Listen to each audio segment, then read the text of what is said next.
Vamos analisar agora a janela Orçamento Empresarial, essa daqui. Orçamento Empresarial, aqui. Ela é uma janela mestre detalhe, tá? Então, essa parte do funcionamento de persistência dos dados em relação ao mestre detalhe é parecido com o que nós já vimos nas telas que funcionam dessa forma, na tela de pessoa, por exemplo, lá no cadastros, né? Onde nós temos os dados da pessoa, daí tem o endereço, os contatos, tá? Então você tem que criar as listas nos VOs, no controller tem que pegar o enumerator da lista, varrer os dados do enumerator para cadastrar os dados daquela lista, tá certo? É tudo igual nesse sentido, no sentido de persistir e consultar os dados. Então tem que fazer uma operação no VO e no controller, né? Mas essa janela tem algumas ações aqui, umas actions que nós precisamos analisar, tá? Vamos então aqui ao código fonte, desenhar a janela, é aquilo que você já conhece, né? Você arrasta o bevel para cá, arrasta os edits, mexe nos anchors, né? Para quando você maximizar a janela, aquele edit que você quer que fique maior, ele vá para a direita, vá para a esquerda, tá? Aí você põe aqui um page control, cria uma abazinha para ele. Esse daqui é um action toolbar para você arrastar as actions do action manager que está aqui, ó, tá? Aí nós temos aqui um CDS orçamento detalhe que está armazenando os dados dessa grid, né? Veja que esse CDS orçamento detalhe eu inseri os campos nele na mão mesmo, tá? Mas nós já vimos como não precisar fazer isso lá na infraestrutura, legal? É só você chamar um métodozinho lá quando você está criando a janela e ele já configura tanto o cliente dataset como a grid automaticamente para você, tá bom? Que ainda está feito de uma forma de uma versão anterior, tá certo? Mas já fica aí como um exercício para você fazer como nós mostramos lá na infraestrutura. Bom, deixa eu analisar o código fonte então. Eu tenho aqui 5 regiões. Região infra, eu aponto aí quem é o VO e o controller. Limpo o dataset no método limpar campos, configuro o layout da tela, tá? Nada diferente do que a gente já aprendeu. Controle exclude, tem o inserir, o editar, o excluir. No método salvar, estou salvando os dados do objeto principal. E aqui eu estou armazenando os dados da lista, né, de forma explícita, né? Estou fazendo aqui um laço explícito no cliente dataset, tá? Nós sabemos que nós já podemos fazer isso automaticamente utilizando o método preencher object list from CDS, tá? Tem um exercício, no final nós vamos ver quais são os exercícios, nesse que vai ficar um exercício para você remover esse código, colocar esse código aqui. Mas depois a gente fala sobre os exercícios, tá bom? Pronto, então a região do CRUD aí, também parecido com o que a gente já conhece. Campos transientes, é aquilo também que a gente já conhece, é você pressionar o F1 no campo, no caso aqui no campo período, e ele vai carregar o ID, o nome, o período, vai trazer os dados para você, tá? Controles de grid, double clique eu configuro o layout, grid para edits eu carrego o objeto principal, carrego as listas aqui, ó, tá? Veja que eu estou utilizando já os métodos que foram mostrados na infraestrutura, já os métodos novos, né? No finalzinho aqui eu guardo o objeto dentro do string objeto old para eu poder verificar aqui se houve alguma alteração no objeto. Onde é que eu vejo isso aqui, ó, tá? Se não houve nenhuma alteração, eu só informo para o usuário que nenhum dado foi alterado. Também isso a gente já viu na infraestrutura, né? É que nós temos mais aqui, daí nós temos os controles padrões de grid, né? Quando o usuário altera alguma coisa, eu passo o campo persist para sim, tá? Coisas também que nós já vimos na infraestrutura ou no módulo de cadastros.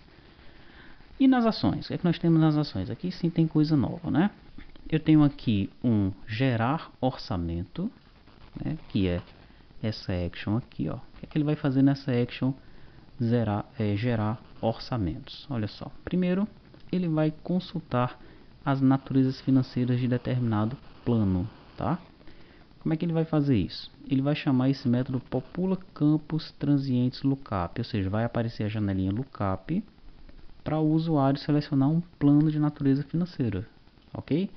Depois que o usuário selecionar um plano de natureza financeira, ele vai carregar todas as naturezas financeiras desse plano, tá? Você pode melhorar isso? Pode. Né? Pode ser que você queira apenas algumas naturezas financeiras para fazer um orçamento. Nesse caso, você vai ter que criar uma outra janela, né, para selecionar as naturezas financeiras que você quer, que o usuário deseja, tá certo? Essa janelinha vai ter lá um marcadorzinho para o usuário selecionar quais são as naturezas que ele deseja, e aí sim você vai carregar apenas aquelas naturezas que foram marcadas pelo usuário, tá? Daí, dependendo da sua necessidade, você faz dessa forma aí, tá bom? Legal, então já carreguei aqui, ó, todas as naturezas financeiras, né? O que é que eu vou fazer agora? Eu zero aqui um contador período, daí eu vou gerar esse orçamento com base no tipo do orçamento que o usuário quer. Vai ser diário, vai ser semanal, mensal, bimestral, trimestral, semestral ou anual, né? O sistema vai trabalhar com esses períodos. Tá, e se o usuário quiser um período de 15 dias, um período quinzenal, um período número 8 aqui, ó. Aí você vai ter que implementar, tá? Você vai deixar ele cadastrar, se for o caso, você cadastra automaticamente, né, o período, e vai ter que implementar aqui o código para o período quinzenal. Isso não está funcionando, não existe esse período, só existem esses 7 períodos aqui no sistema, tá bom? Bom, quando ele fez a consulta genérica aqui, ó, ele carregou no CDS transiente todas as naturezas financeiras, né? Daí eu vou fazer um laço nesse CDS consulta genérica, tá certo? E nesse laço aí, para cada natureza financeira, eu pego o ID, a classificação, a descrição, jogo no orçamento detalhe e zero os valores. Orçado, realizado, variação e valor da variação. E o persist eu já coloco um S, ó, tá? Legal. Aí, dependendo do tipo de orçamento que o usuário selecionou, é que eu vou colocar a data, tá certo? Então, se for o diário, aí eu vou pegar a data e somar com o contador período. Aqui, ó, o contador período serve para eu saber quantos períodos existem, né? Se for semanal, aí eu vou utilizar o códigozinho IncWiki, que é para incrementar uma semana, né? Se for mensal, incremente um mês. Se for bimestral, incremente um mês vezes 2, né? Se for trimestral, é para incrementar um mês vezes 3. Trimestral, incrementar um mês vezes 6, né? Semestral no caso. Trimestral vezes 3, semestral vezes 6. E se for anual, ele vai incrementar um ano. Legal? Então é assim que ele consegue gerar aquelas datas no período, tá? E pronto, é assim que ele gera pra gente o nosso orçamento. Essa é uma das ações que nós temos aqui, ó, tá? Gerar orçamento. Legal. Depois que ele gera o orçamento, eu tenho uma ação pegar realizado, né? Como é que eu faço para pegar o realizado? Para pegar o realizado, primeiramente eu verifico qual é o tipo do orçamento, né? Se for o diário, aí eu vou criar um filtro aqui, ó. Vou criar um filtro para o recebimento e um filtro para o pagamento, tá? Então o filtro vai ser data do recebimento. Aí ele vai pegar aqui o data início que eu estou gerando aqui, ó. Legal? Data do pagamento, também o data início que eu estou gerando aqui, ok? Se for semanal, aí ele vai criar aqui um data início e um data fim. Se for mensal, um data início e um data fim, tá? Se for bimestral, vai pegar um data início e um data fim, né? Nesse caso aqui, ó, o que está mais perto do 100% é o diário, ok? Você logo vai perceber que os demais, o semanal, o mensal, o bimestral, tem um errinho no código, tá? Que não vai filtrar os dados devidamente, ok? Então, quando você estiver fazendo os testes, você vai perceber isso e deve corrigir, tá? Bom, então ele vai fazendo isso daí para todos os períodos. Quando chega no final, ó, ele cria uma consulta genérica, né? E para isso ele utiliza uma view, que é o view total recebimentos dias, tá? Isso para ele pegar os valores recebidos, tranquilo? Então existe uma view aqui a view total recebimentos dias, ó. Você vai encontrar essa view aí lá no provimento de conteúdo. Quando você baixar o DER, né, vai vir tanto o DER quanto os scripts de dados e as views, tá? Então você vai gerar essa view de lá. Em algumas views lá já existe um exercício, né? Nem todas as views estão 100%. Aí em algumas delas tem o exercício e em outras não, tá? Muito bem. Então a view que eu estou utilizando aqui é a view total recebimentos dia, né? View fim aqui, ó, total recebimentos dia. Não apareceu ninguém, né? Em cima de uma conta caixa aqui, tá?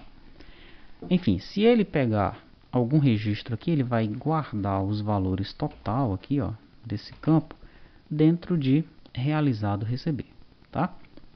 Depois ele vai pegar os valores realizados a pagar. Para isso ele utiliza outra view, é a view total pagamentos dia.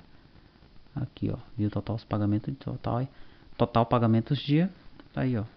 Pro dia 1º tem aqui uns totais, pro dia 2 tem outros totais. Ele soma tudo isso daí e vai jogar esse valor em realizado pagar, tá? Legal. Depois ele joga no valor realizado a soma de realizado pagar com realizado receber. Legal? Isso ele vai fazendo então para cada, né, para cada dia, para cada filtro que ele fez, que ele realizou aqui, ó. Então, nós estamos dentro de um laço, né? Então, para cada período que nós geramos ali, ele vai criar o filtro, dependendo do período que nós estamos pedindo, né? Vai fazer essa consulta, vai pegar os totais e vai armazenar o total, ok? E no final das contas nós temos o calcular variação. O que ele vai fazer para calcular a variação? É muito fácil, né? É uma fórmula já padrão que é utilizada para calcular a variação, tá? Ele verifica se o valor realizado é diferente do valor orçado. Se for no valor da variação, ele vai diminuir o valor realizado do valor orçado. Apenas isso. Esse aí é o valor da variação. E a taxa da variação, como é que ele faz? Ele pega o valor da variação que nós calculamos aqui em cima e divide pelo valor orçado, ok? É isso que está então acontecendo aqui para calcular o valor da variação e a taxa da variação, né? São valores padrões que são utilizados aí nas aplicações nesse sentido, em relação ao valor e taxa de variação. E é isso, tá? É assim que funciona então a janela do orçamento empresarial.